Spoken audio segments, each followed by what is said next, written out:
ایران کے supreme leader آیت اللہ خامنئی نے خدشہ ظاہر کیا ہے کہ امریکہ سے جوہری مذاکرات کا کوئی نتیجہ نکالنے کا امکان نہیں۔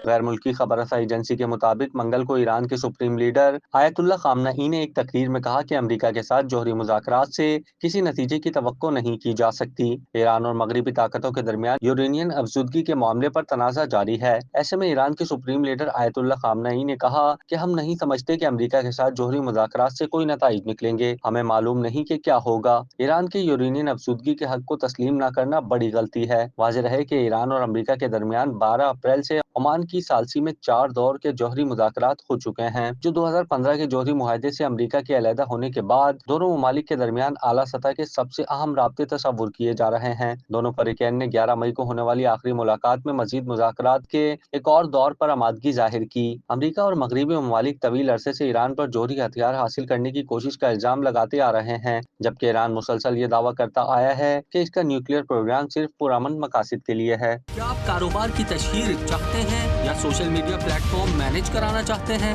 تو دیر کیسی، ابھی رابطہ کریں اونلی نیوز کی ٹیم سے۔ ہمارا کانٹیکٹ نمبر آپ کی اسکرین پر ہے۔